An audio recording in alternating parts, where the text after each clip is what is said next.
Good afternoon, everyone. Thanks for joining us today. I have just a few announcements.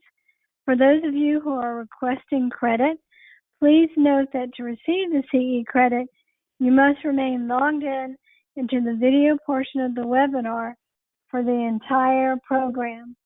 Logging into the audio portion is not sufficient. The audio portion only is not sufficient for CE credit. Continued education credits are being offered for the following designations: CFP, CIMA, CPWA, CIMC, RMA, CPE, and SHRM. If you have any questions during the presentation, please submit them through the question box. At the end of the webinar, we'll answer as many as we can, and if we don't get to the questions, we'll follow up with you afterwards.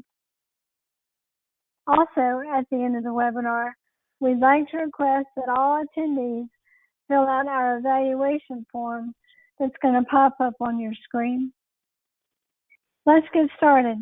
Our instructor today is Mary Reed. Mary's Pentegra's National Director of Qualified Plan Marketing. Mary is a specialist in qualified tax advantage strategies for small business owners. She helps those business owners turn a good year into a great year by keeping more of what they've earned. Mary, let's talk practical and tactical actions. All right, thank you very much. So let's get into the information here. Thanks everybody for attending. So our agenda today, what we're hoping to cover, at least our goal will be to talk about 199A a little bit and how we can help employers get their 199A deduction, how we can help business owners keep more of what they earn by paying less of it in taxes, how they can limit their liability when they adopt a qualified retirement plan to help protect themselves, how they can help take better care of key employees, those employees they really want to hold on to, and hopefully along the way also create a better and more productive workforce. So hopefully we will get some useful information out to you on all of those topics today. Come on, slides, move. Okay, all right, so let's start with 199A. For those of you who may remember, we had the Tax Act a number of years ago, which brought 199A as a new code section, and this creates deductions for pass-through entities. So to qualify for this deduction, it has to be a business that has earned income, right? So this is not a personal deduction, it's a qualified business deduction. And this is for any pass-through entities. So sub-S, sole proprietors, partnerships, pretty much anybody other than a C corporation. And the reason this came through, or at least it would appear the reason, right? That was the same tax law change that reduced the corporate rate to 21%. Well, the corporate rate went down to 21%, but everybody who's taxed as a tax-through entity is still taxed at personal rates, so they didn't get that reduction. But they did get this 20% to kind of give them a benefit as well. However, not everybody can get the deduction. It does phase out for some of the taxpayers when they have income that surpasses the defined threshold. So what are the two requirements we're looking here if someone wants the deduction? Well, obviously they must have qualified business income.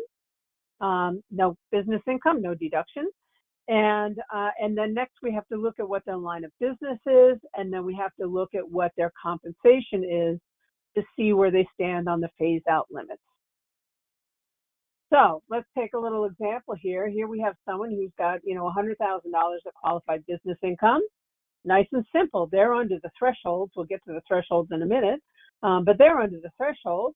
So they get their 20% deduction. So there's a $20,000 reduction of their qualified business income for tax purposes. That's certainly, worth money to business owners, and that's the deduction they would like to have if they can. So what we wrestle with around this most of the time is, what is your income level? Are you above or below the threshold? The business entities here, as I said, it's pretty much anybody other than a C corporation. So sole proprietorship, partnership, real estate investors with Schedule E, S corporations, REITs, qualifying cooperatives. And as we all know, I think the statistic currently is 95% of the businesses in this country are small businesses, and the majority of those small businesses are pass-through entities. Find very few C corporations in that group. So this is a lot of business owners out there looking at this deduction and trying to get that benefit. So it does phase out. So if you make income above these thresholds, you may or may not get that deduction, or you may get partially. Now, these are the 2021 numbers. For a single taxpayer, for someone who files singly, if their income is above $164,900, they start to lose the deduction. It completely phases out at $214,900 of income. And when they talk about income here, this is not the qualified business income. This is total income. So now think about it when we get to the joint, married filing jointly. The phase out for 2021, it started at $329,800. Full phase out was at $429,800.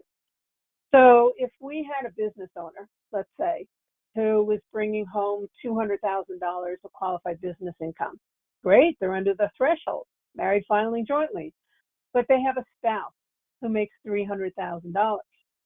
Well, their total income is now $500,000. So they are over the threshold, and that business owner loses that qualified business income deduction.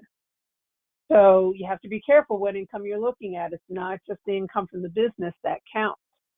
By the way, the numbers for 2022, that $164,900 went up to $170,000, with the total phase out being at $220,000 of income. For the married filing jointly people, it begins to phase out at $340,100, and totally is gone at $440,000. Now, it depends what your business is. If you are a specified service business, this is where you lose that deduction if your income is over the threshold. So think about the things, the businesses where basically they're service, right? It's not materials that are the primary source of business. They're not a manufacturing company. They're providing some kind of services. Think doctors, lawyers, CPAs, health professionals, consulting, professional athletes, financial and brokerage service, performing arts. All of those are considered specified service businesses. Those not on the list, obviously manufacturing, retail, because they're selling a product, and also engineering and architectural were excluded here from the rules specifically, so they don't count either. So think about the business clients that you have, business owners that you know, how many of them are service businesses. It's probably going to be a significant portion of them that are pass-through entities. And then we go to their income. Are they above, below, or somewhere in the phase-out level of that income? So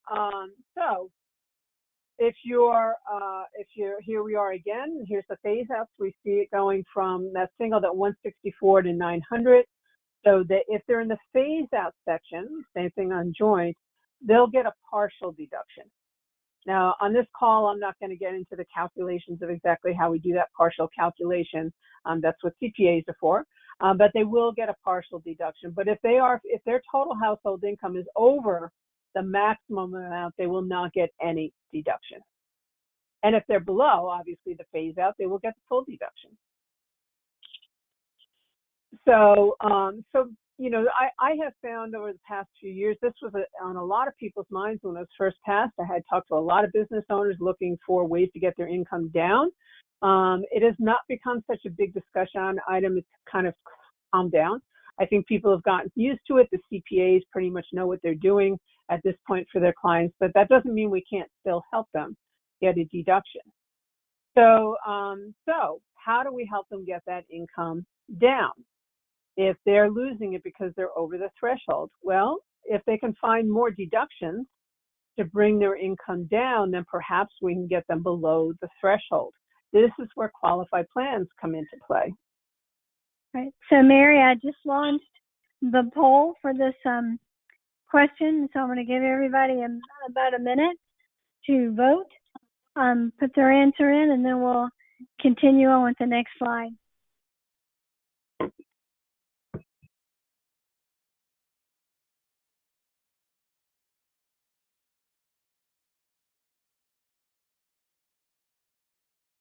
Okay, about 15 more seconds.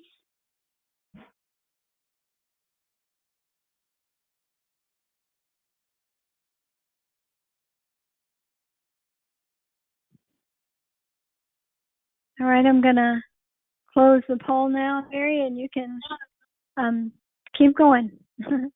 Okay, thank you. All right, so we start to talk about qualified plans for these business owners. Now, depending on how much income they have and some other factors we'll talk about here, will determine what kind of plan will work best for them and how much of a deduction they will get. But just to give you some idea here, let's say we have someone who is $100,000 over the threshold. Let's make it easy. Let's say there's $60,000 over the threshold. It might be a one-person business. Well, we could give them a little solo K, and they could contribute $61,000, and that would bring them below the threshold. But let's say they are $500,000 above the threshold. Well, maybe we can still give them a plan that will give them that deduction to bring them below the threshold. We might be able to give them a 2 or a 3 or a 4 or a 5 or a 6 or a $700,000 deduction, depending on what the group looks like.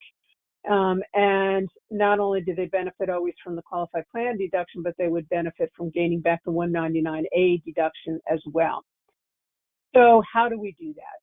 Well, there are many different types of plans that are available and different designs within those types of plans to help that business owner achieve their goals, whether it be the 199A deduction or some other goals. It might be saving for retirement. It might be other protections. So there are lots of choices to help business owners get the right plan. And most business owners really, frankly, are unaware of what those options are. They don't have anyone really talking to them about them and what their alternatives might be. Typically, they know about 401ks, they know about simple plans, they may know steps, but they don't know much more than that.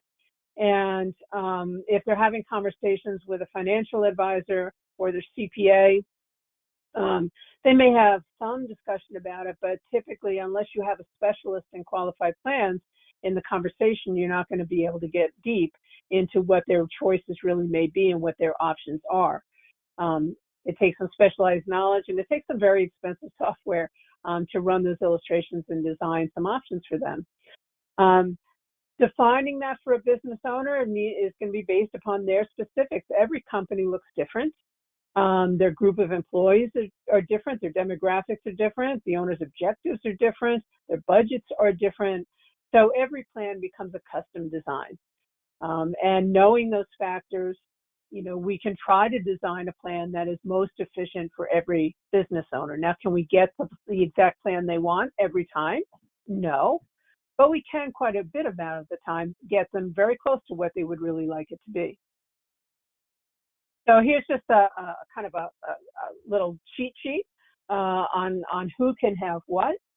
So here's our plan types running across the top. SEPs, right? SEPs are glorified IRAs. The employer makes a contribution, and that contribution is put into an IRA for every plan participant. Any business can have a SEP. It's all employer contribution, no employee contribution. The maximum is 25% of the payroll of all the employees, and there's no way to sway the money here. If the employer is contributing 25%, everyone will get 25% of pay. Everybody gets the same percentage. The maximum for 22 is $61,000 per individual. Of course, we can't exceed the 25%, but if 25% of their compensation would get them that high, $61,000 would be the limit. For the prior year, it had been $58,000. Some people are still doing their 2021 contributions, so for those people, it would still be $58,000. Next, we have simple IRAs. A lot of people are familiar with simple IRAs. This is kind of the streamlined, easy alternative to a 401k because this does have salary deferrals. This is a nice easy salary deferral program for small companies that has to be less than 100 employees.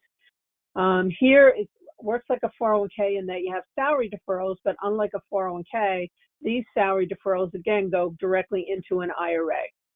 So there's no vesting here. They belong to the employee as soon as they're contributed. There is a mandatory employer contribution for the employees, a small contribution, but it is mandatory. And deferrals are not as high as they are in a 401k. For 2021, the limit was $16,500. For 2022, it is $17,000. And then with the employer contributions, we can't exceed either $33,000 for 21 and $34,000 for 22.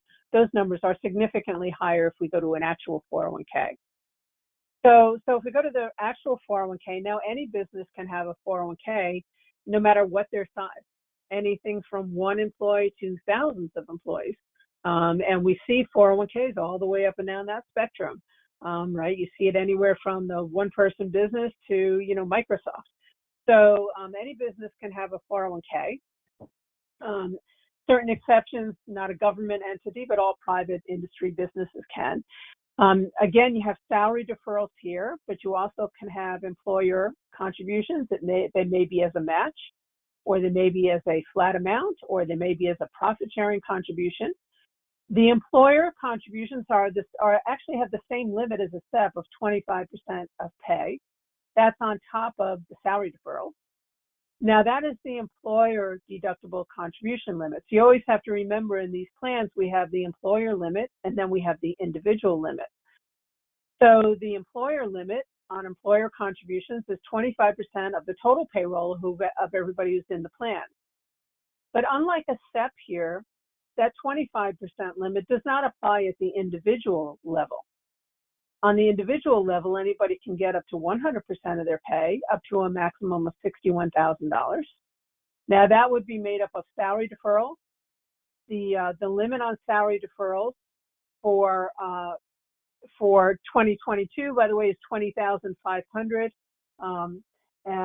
But if you are 50 or older, and it was $19,500 going back to 21, that door is closed though. And then if you are 50 or older, you get another $6,500 on top of that as catch-up. So for 2022, someone who's 50 or older could defer as much as $27,000. They could then get employer contributions on top of that. And depending on their pay, they could hit the ceiling. The ceiling with the catch-up contribution would be $67,500 would be the most they could get. If they don't have the catch-up, they would be at $61,000. Now, mind you, that's right. You're thinking it's the same limit as the SEP, but remember the SEP is all employer contribution and only 25% of pay. Here, that $61,000 is made up of salary deferral plus employer contributions, and while the employer contribution limit is 25%, not everybody has to get the same percentage here. We can design a plan that gives different amounts to different employees, and as long as we don't surpass in total 100% of someone's pay or that $61,000, then we're fine. If they're doing salary deferral only, of course, they have salary deferral limits. And usually these plans are written. The 401k plan, by the way, is a profit sharing plan with the added feature of salary deferrals. And usually there is a profit sharing provision in the document that's optional for the employer. So if they had a really flush year, maybe they would decide to make a profit sharing contribution, but they don't have to. So in any year, they might not make any, and then the employees would only have the salary deferral. So all of these four plans that we just talked about are all in the category of defined contribution plans, meaning they define how much can be contributed. We have no idea how much money we'll have for retirement in any of those four plans because it will be a matter of what the investment performance is on the money that's been contributed. On the other side of the equation, we have defined benefit plans. Now, defined benefit plans do just the opposite. Defined benefit plans define a benefit to be paid at retirement. The contribution is not defined. The contribution is whatever is actuarially required to get to that benefit. So that means we no longer have that 25% limit.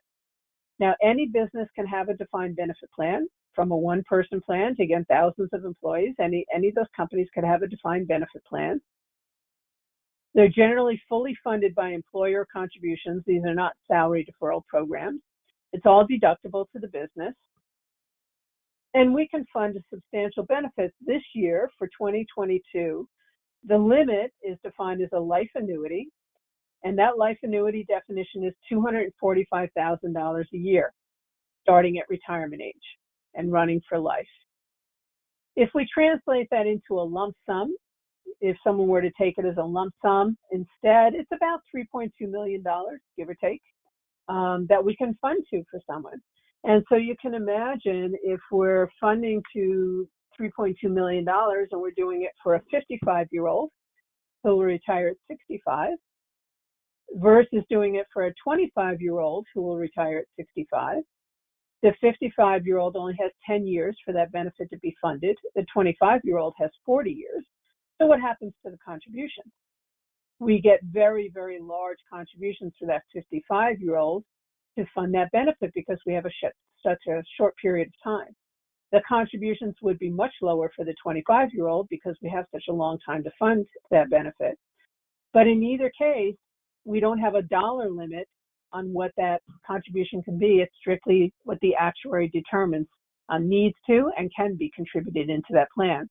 So usually for small businesses, we're looking at defined benefit plans when they want a contribution significantly greater than that $61,000 they could receive in the defined contribution plan.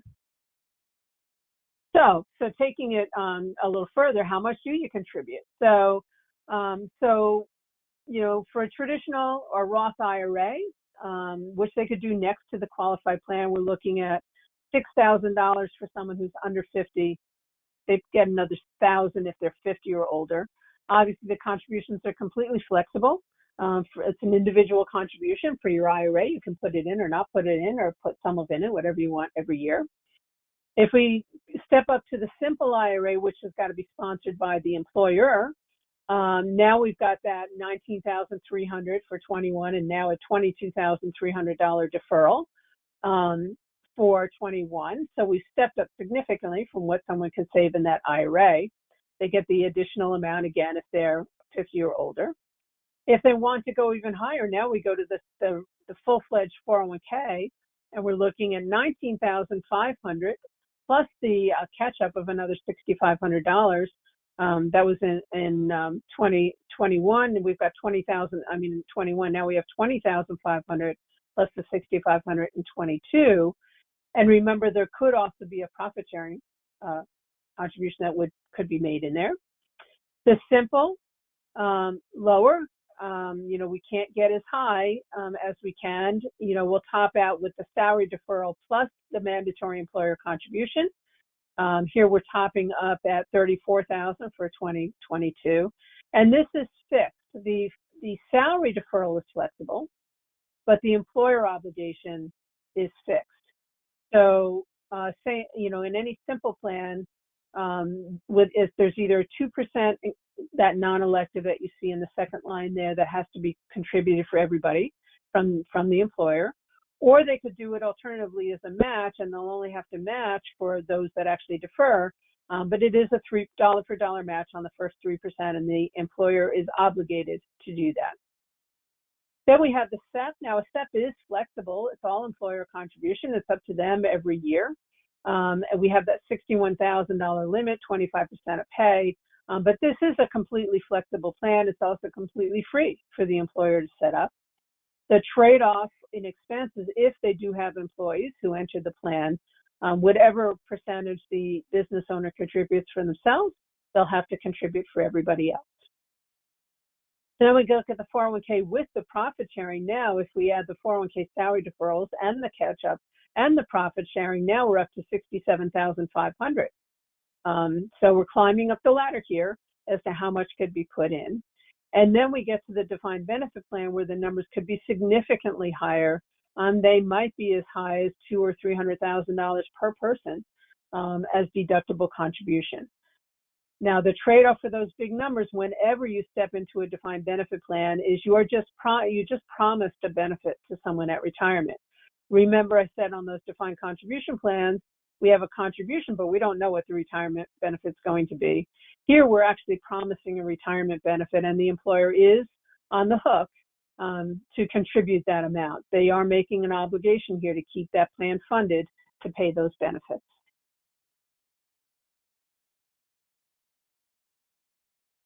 All right, so cash balance plans have become the hot plans in the last few years. Defined benefit plans come in a few different types, and cash balance is one of them. The other ones would be, we have a traditional defined benefit plan. Most people think of that as their parents' or their grandparents' defined benefit plan, where you have a plan that says, when you get to retirement, you will receive a retirement benefit for life of 20% of pay or 40% of pay, whatever that number might be.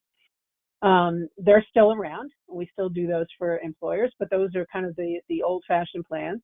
Then we have 412(e)(3) defined benefit plans, which go one step further. They're very similar to a traditional defined benefit plan, except in those plans, the funds can only be invested in guaranteed products. And by guaranteed products, the IRS defines those as level premium annuity contracts. And you can have life insurance. You can have life insurance in any of these qualified plans, not the IRA plans, but the pension plans. In a 412 plan, it must be whole life, and the annuity in the whole life must be from the same company. Those plans are still around as well, and those requirements are not defined by the insurance company. That's IRS regulation, and because those plans were created during the Depression as a way to assure that there'd be guaranteed retirement benefits for people, and they still do that for people. But then we have cash balance. So cash balance is a type of defined benefit plan. So we are promising a benefit, same benefit limit as the other two types of defined benefit plans. Think that $3.2 million of lump sum. It is funded by the employer, but in a lot of ways it looks like a defined contribution plan. The key here is that the benefit, instead of being defined as a benefit at a retirement age in the future, is defined as a current contribution credit that is credited to the employee every year that they're there. And so it makes it easier for a lot of employees to really understand what they're getting in that plan. It also allows the employer to design the plan so there are different groupings of employees in the plan, and the different groups will receive different contribution rates. This gives us a lot of control over who will get what. So first who's going to get in this plan? Well, first we have eligibility. Who's going to be eligible to be in the plan, right? It's different rules for qualified plans and steps and simples. Qualified plans, it will be you have to work a year. And in that year, you have to work 1,000 hours. Then, and you have to be over age 21. So once you're 21, you work a year and you work your 1,000 hours, you'll be eligible to come into the plan. Now, by the way, that doesn't mean we have to let you in, because then we run into a second set of rules that says how many people have to participate in the plan. It will be the majority, and in most plans, anybody who's eligible will be in the plan, but we do have the option, and sometimes it's used, to exclude some employees, even though they've achieved eligibility. So long as we pass the participation rules that the IRS requires in the Department of Labor, we can do that. Once people enter the plan, vesting comes into play, right? So they'll receive a contribution, but that doesn't mean it's theirs on day one. Unlike a SEP or a simple where the money goes into an IRA and instantly belongs to that person, here we have a vesting schedule. They have to stay long enough to vest in the money before it's theirs when they walk away. Contributions will be based upon someone's income. So for a W-2 employee, it will be their W-2. For any kind of corporation, even for the owner, for example, in a sub-S, it will be their W-2. But for any pass-through entity, it will be their pass-through income. We need an actuary here because it is a defined benefit plan, and the actuary needs to do those actuarial calculations. They also need to sign the Schedule B that gets filed with the annual tax return for the plan, Form 5500, and they do need a plan administrator. These are complex plans, and they need to be properly administered. The employer makes annual contributions here. They can do it more frequently, but they have to true up. Now they have until they file their tax return to make the contribution. There is a limit on defined benefit plans. Once we get to 8.5 months after their plan year is ended, they have to make that contribution even if they're still on extension. September 15th for 21 filers still. So there may be plans out there from 21 where they still have not made their contribution, but they will soon. All defined benefit plans, except some 412 plans, are a pooled account for the investments that support the plan. It's not an account per individual. Like a 401k, each individual has their account. They can go look at that account and they know at any point in time how much money they have. Defined benefit plans work differently. Remember, the benefit is defined by the plan document. The funding of that benefit, which is provided by the employer, goes into a pooled account that's invested and is funding all those benefits in the plan. A TPA will keep all the records and keep track of the benefits that are due everybody, what the contributions will be, take care of all the annual compliance reporting and testing. That's what a third-party administrator does. So how do we design these plans? These plans can stand on their own, but seldom do they. First of all, most companies will step up to a cash balance plan after they've kind of gotten their feet in the water with a 401k plan. 401k plans are usually the first true qualified plans that employers adopt because they're kind of less stressful, they're less demanding in terms of obligation of contribution, more flexible, and lower amounts. When they've kind of maxed out that plan, that's when companies tend to start looking at a cash balance plan. So they could just add that cash balance next to the 401k, but we get better testing when we combine the plans together. So there'll be two separate plans, but they will be tested together for discrimination testing. So typically the 401k plan will be a safe harbor design to enable anybody who's highly paid to defer the maximum if they want to. There'll be a profit sharing contribution that they'll have to make in there as well, because we will do the majority of the benefits for the highly paid people in the cash balance plan and then give all the rest of the employees what we need to, typically on the profit sharing side. So the two plans will be independent. They will have their own reporting, their own administration, but for all the discrimination testing, they will be tested together. So how much could that contribution be? Well, these contributions in any defined benefit plan are driven by age and pay. So let's look at the top here. We have someone who's in the 60 to 65-year-old range. You know, if they did the 401k salary deferral only, they can defer their $27,000. If we added profit sharing to that up to the maximum, they could get their $67,500. But now if we layer a cash balance plan on top of that, they could get a contribution credit that will be their benefit for the year of $275,000. When I said the numbers were larger, I meant that they're substantially larger.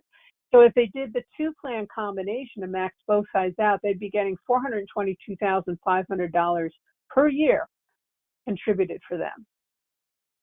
Now, as we go lower in age, I don't know, let's look at a 40-year-old. If we're 40, we don't get the extra catch-up on the 401k. We get $20,500. We can still get the profit sharing to bring us up to that $61,000 maximum without the catch-up. The cash balance, again, which is driven by age, is down now to $95,200 instead of $275,000. Now, that doesn't mean it's not worthwhile. It's still $156,000 for this 40-year-old, and they may have the cash flow and want the deductions to be able to do that. And remember, they can run this for a longer period of time. At that $95,000, that's running them all the way to retirement to do that every year. Here we're using a retirement age of 62. So these plans can be quite substantial and really make an impact. And remember, we're looking at one person here. Let's say we're talking to a business where there are 3 business owners who are all over 60. We may be looking at giving them over $1 million of deductible contribution.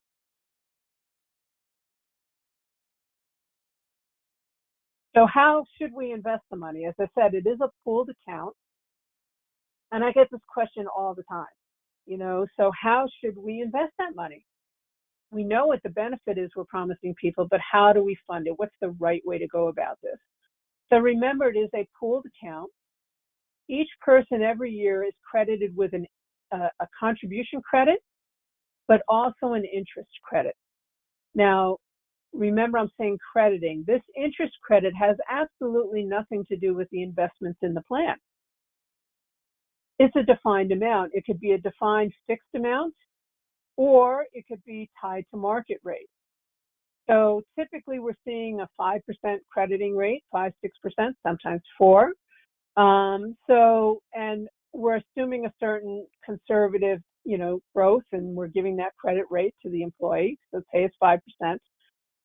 So you can imagine on the investments, we're actually looking to just kind of keep par with that crediting rate, so it stays fairly consistent. If we get aggressive with the investments, that can hurt us in both directions. If we are, let's say, crediting 5%, we're assuming 5%, and let's say we invest the money and we have a banner year and we earn 15%. Now we have excess funds in the plan, which will reduce our upcoming contribution. Because remember, the benefit amount is defined. It's not a production of how much we earned on the money. It's a defined amount. So the more we have in earnings, the less we are able to contribute. Now, it could hurt you the other way as well. If we invest the money, instead of earning 15%, we lose 15%. We now have to go to that employer next year and tell them they have to contribute more because they have to get back on track on their funding because now they're behind. So we typically want a fairly conservative portfolio here, usually targeting a 5 to 7% return rate on the money. There are lots of options for that. It could be a brokerage account. It could be an assortment of investments. It could be annuities could come into play. It could be any mix of those things. The ideal candidates, there are a lot of candidates who really work with these cash balance plans. Owner-only employers. Now, you would say if it's an owner only and we don't have any employees, why would we do a cash balance plan? The beauty of a cash balance plan is that we get to divide our employees into groups and give different groups different amounts to keep the costs under control. Well, the contribution, remember, is based upon age and pay. So if I have a business owner, I had a business owner, for example, this past year I did a cash balance plan for, and they were having a great year. They were making a lot of money and they wanted deductions. But they're not so sure that next year will be as good. They think they'll be fine, but they don't know that it will be as rich as this past year was. They are a sub-S corporation. We can make, first of all, in this type of plan, you get a minimum contribution you must make every year and a maximum you must make. So you have some range. But in addition to that, the contribution is a reflection of your pay and age. So for that sub-S owner, by changing their W-2, they can drive their contribution each year up or down, depending on what they need it to be. So that's the way we use cash balance plans for owner-only companies where there are no employees. Then we get to much bigger groups. Think kind of at the other end of the spectrum, we see these very big medical practices. Law firms sometimes will fall into the same category. Think the medical practices first, where we have merged practices, and now maybe we have, I don't know, let's say the biggest one we did one a couple of years ago. We had 250 employees, but we had 50 physicians. Half of them own the practice and the other half work there. So we were able to do a cash balance plan and give one rate of contribution to our owners, another rate of contribution to our physicians, and then we broke our employees into multiple groups, depending whether they were technicians, office, whatever. So we're able to tier the contributions to kind of align with the tiering of the workforce. Same thing in law firms. We do that. That can apply to any company. And here you see lots of other industries listed. The key here is we're looking for companies that have cash flow to work with, they're highly profitable, would like to get their tax bill down, want those deductions. And sometimes it's also about building wealth for the business owners and maybe some key employees that they want to benefit. Also remember that these plans, like all true qualified plans, again, not steps and simples, but the ones that are, 401k, profit sharing, defined benefit, any money that goes into these plans is fully protected from creditors. So if you have a business owner who's in an industry where there are exposures sometimes, physicians, contractors, where markets fluctuate, they go up, they go down, and sometimes the financial basis is kind of unpredictable. All the money in these plans is fully protected from creditors, and no one can ever take it away, except for the IRS. They write the rules, so they go wherever they want, and spouses have a right to the money, but no one else can get at that money no matter what happens. Okay, Mary, we're going to launch our second polling question. We'll give everybody about a minute to answer.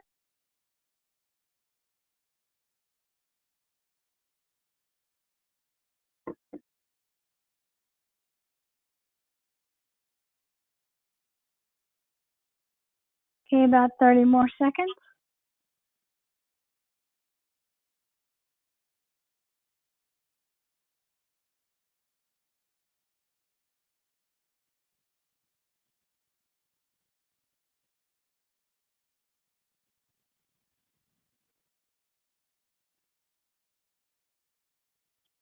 All right, I'm going to close the poll now, and Mary, you can continue on.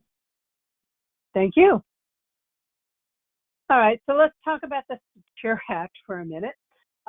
Everybody knows the Secure Act, probably, by the fact that it changed the age for required minimum distributions from age 70 and a half to 72. But it also made some other changes, quite a few that affect the qualified plan arena. So we'll talk about some plan types. Kind of before I jump into that, let me just talk about one of the other changes on the distribution side, right? So we now have to take required minimum distributions at age 72.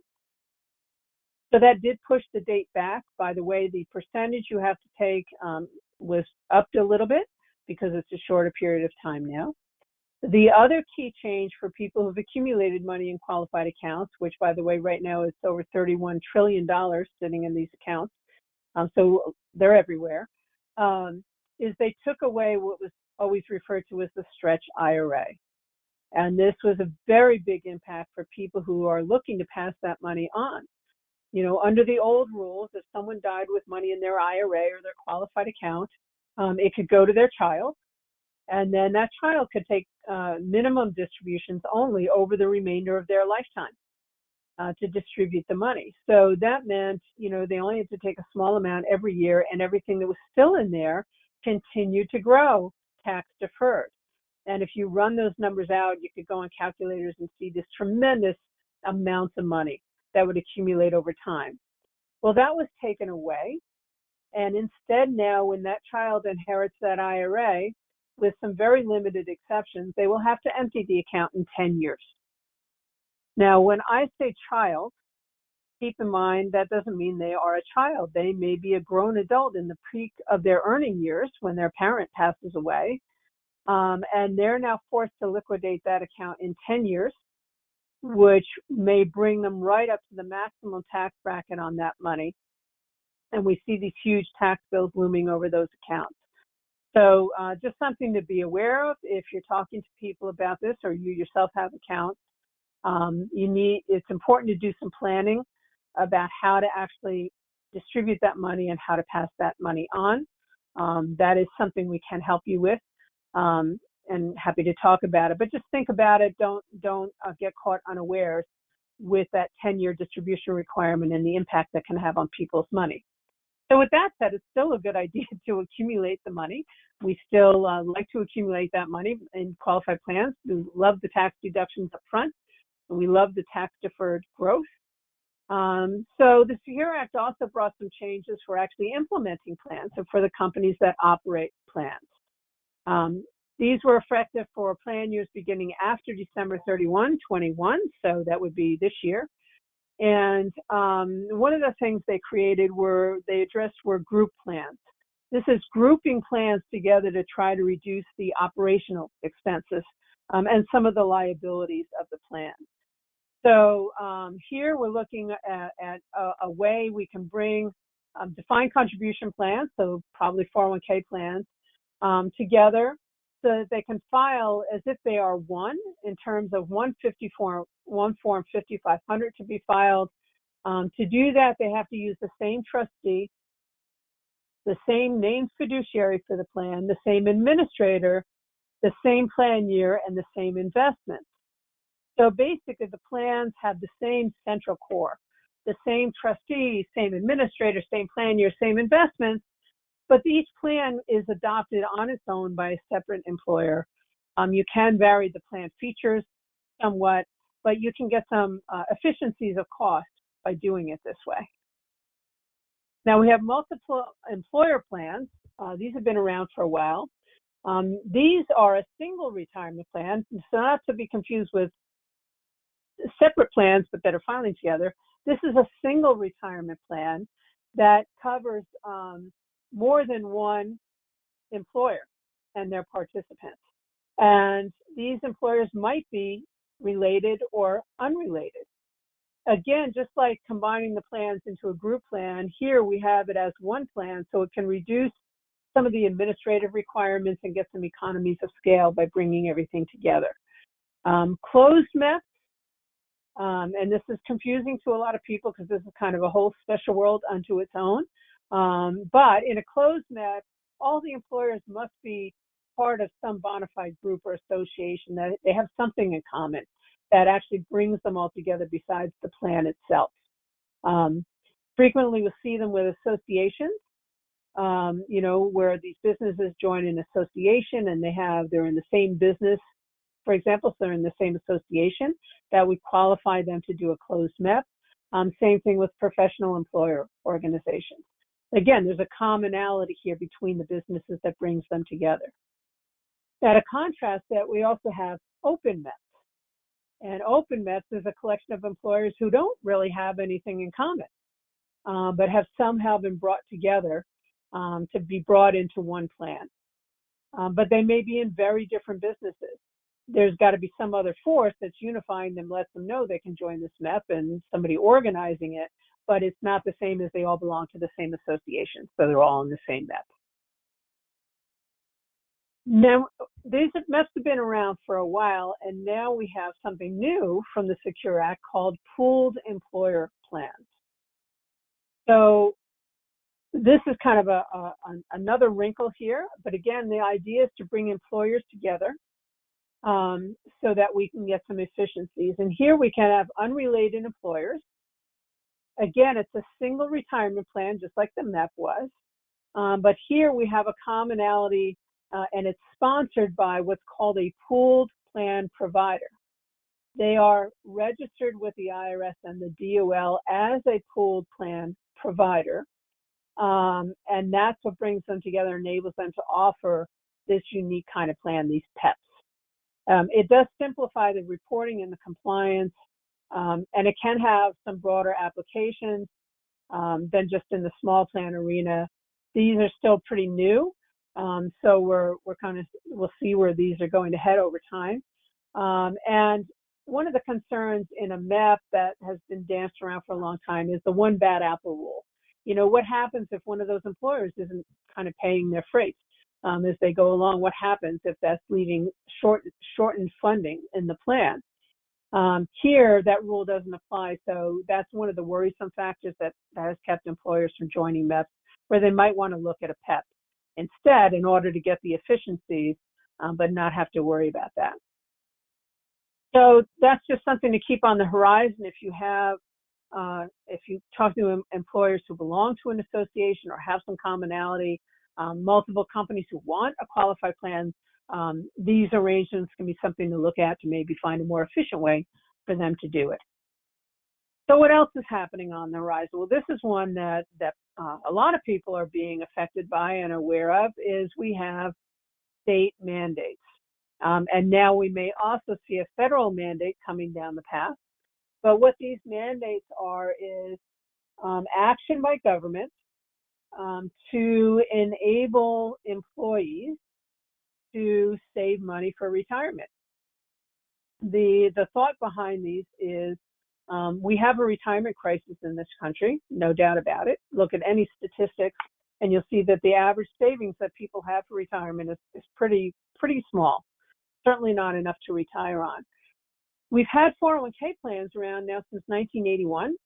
So that's a long time. But even if you look at those accounts, the statistical averages are not as high as you would think.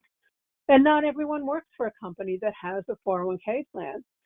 So for those employees who are in smaller companies who are less likely to have these plans, they don't have a ready vehicle to save money, and they may be in critical need of saving money for their retirement.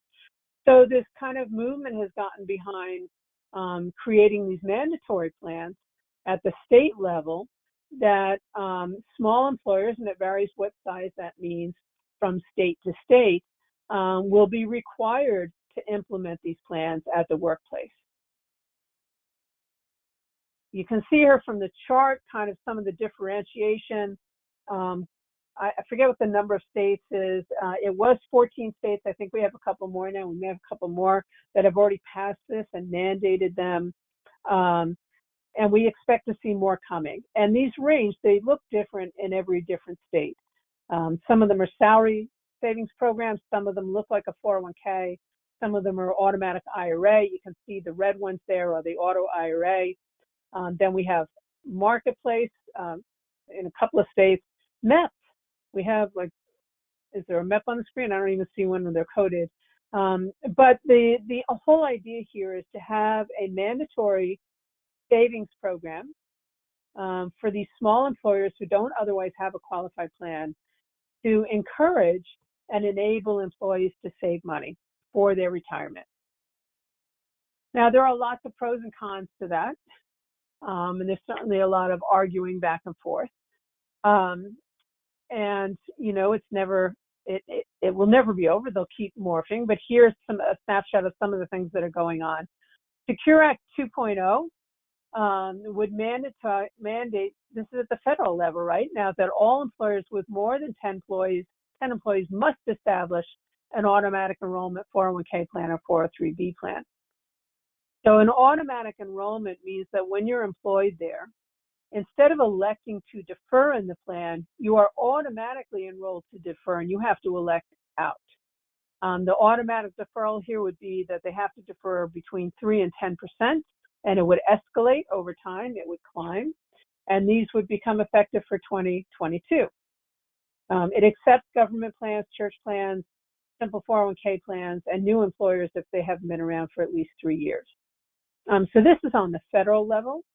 Again, we have the state programs, and they vary from state to state. They're different in every state. So what we're seeing in the marketplace is a lot of interest from these small employers, especially at the state level, where it's, companies with we're looking at small companies, less than 10 employees, are mandated to put these state plans in place. That we've had a lot of employers reaching out who say, if I have to put a plan in place, I'd rather it be one that I choose. And so we're seeing employers who may have been putting off thinking about a 401k plan or something like that now actively moving ahead because, frankly, they'd rather have a plan where they're in control and can design it how they want rather than being forced to have the state mandated plans. So we'll see how this continues to play out. But it's certainly, we expect to see more of these state mandates in addition to the federal mandate coming down the line. So let's just turn a little bit here and talk about some other things that are affecting qualified plans. Anybody who has a qualified plan has a plan document, right? That's what creates the legal document that establishes the plan. A while ago, these documents were changed. They've been changed over the years. They're now on a 6-year cycle. So that means everybody has to restate their document every 6 years if they have a pre-approved plan, which most of the plan documents are that are out there. We just finished a cycle for defined contribution plans, cycle 3. Just got finished up. They had to be done by July 31st. So this will continue. This is something that a TPA takes care of with their clients. We get a lot of rumbling from clients when they have to do the restatements because they have no idea why they have to redo them since they didn't change anything in their plan. But it is a requirement of the IRS. We have to do it. So you may get clients who probably most of them just finished their cycle. All right, so let's, talk about liability, right? Any employer who adopts a qualified plan, there are fiduciary liabilities attached to that. The employer has responsibility for adopting the plan. The plan trustees have responsibility for handling the money in the plan. The plan administrator has responsibility for administering the plan. So all of things have to be addressed. So the fiduciary responsibilities, the employer has to select and monitor the plan providers that are working on the plan. We have to oversee the investments. The trustee has to do that. They have to oversee the operation of the plan. That's administrative. Keep the documents up to date. Do the restatements, as I just mentioned. Ensure that all the reporting and the disclosure requirements are being met. Avoid any conflicts of interest. Build, maintain a document and a governing process. It's not just a matter of look once. It's an ongoing governance of the plan to make sure that everything is staying in compliance. So this is a lot to put on the plate. And it's not unmanageable. It certainly is manageable, but these are all things that have to be done. Fiduciaries of a plan are personally liable. A lot of fiduciaries don't realize that. Business owners, as they adopt a plan, may not be aware of that, but they are personally liable. So it's important that these things are done correctly. So there is room to offload some of those fiduciary responsibilities by hiring professionals. You'll hear tossed around 316, 321, 338. All these things are tossed around. These are sections of the liability that can be offloaded. So let's talk about 316. 316 has to do with the plan administrator. Now, the legal plan administrator for a plan typically is the business owner. They have the legal responsibility for the administration of the plan. Now, they may subcontract to a third-party administrator the actual functions, but if they haven't actually made a 316 arrangement with that administrator, they have not offloaded the fiduciary responsibility, just the work itself. So the DOL will recognize when a proper agreement is done to offload under 316. And the 316 plan fiduciary could be an individual or an entity who now is the named plan administrator, and they now take on the responsibility for all those compliance and operational issues and take that responsibility, that fiduciary liability off of the plan sponsor. They can, by hiring a 316 fiduciary, that'll simplify the everyday task because now it's their responsibility, not the employer's, and they'll do all the administrative work on the plan. Here's a really simple kind of example. Employers who have, a prototype kind of plan, a pre-approved plan, as I said, the documents have to be restated. The third-party administrator sends that employer a document to sign a new document, and it gets buried in the mail pile, and they never get around to it. They're fiduciary liable for that violation. Or let's say they sent them notices that had to be handed out to the employees, and they never sent them out. Or they didn't sign some form that has to be filed just because they're busy operating their business. Well, as long as they're fiduciary, they're responsible. But if they've offloaded that fiduciary responsibility, now they're not liable for that failure. The new fiduciary is, and they have to make sure it happens. So it can cut down the work source at, the burden at the employer. So ultimately, there may be some expense to hiring that 316 administrator, but they have savings on the other side because they're saving time for their HR people, whoever's handling payroll and those kind of things. They've reduced their liability exposure. given time back to their internal workers so they can do other things that they need to do, and of course reduce the risk by handing off that fiduciary liability. So Mary, let me, yeah. Sorry to interrupt. I'm going to go ahead and launch the last poll because we're right at 3 o'clock. I want to make sure everybody can get the last question answered. And I'll just remind you right here, we'll be stopping shortly, and please fill out the evaluation form that's going to pop up on your screen. We'll give this 10 more seconds, and I'll close it out. And Mary, if you can wrap up because we're at the end point.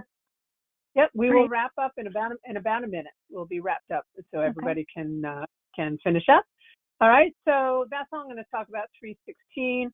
I did want to mention 338. This is offloading the fiduciary responsibility for an investment manager.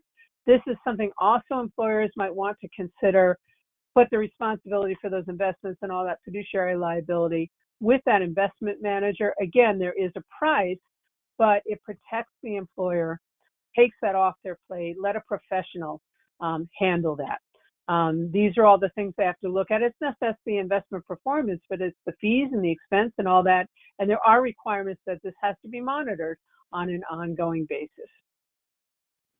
All right, so we jumped past the questions. So let's just take the last thing and then we'll wrap up. How do I take better care of my key employees? We've talked about qualified plans, and we can swing money in qualified plans to favor certain people.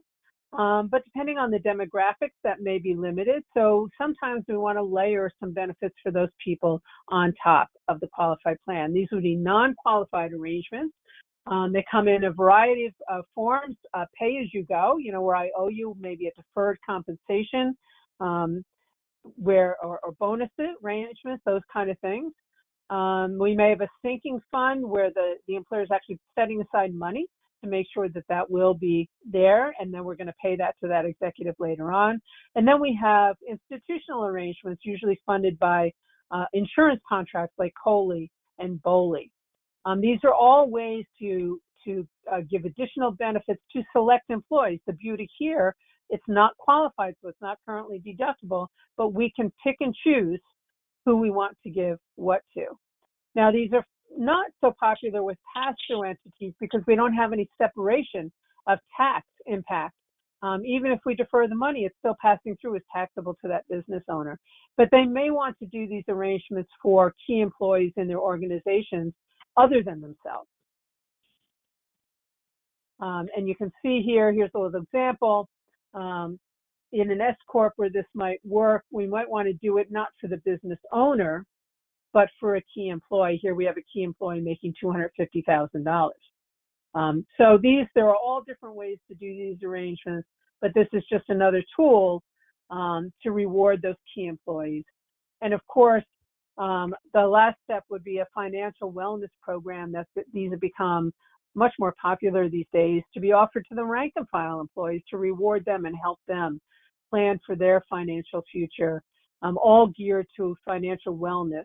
And all that encompasses, it's really a holistic approach, not just looking at their paycheck and how much they put in their 401k. So with that, I will wrap up because I know we're right at time, and I thank you, everybody, for all your attention. Thanks, everyone. Have a great day.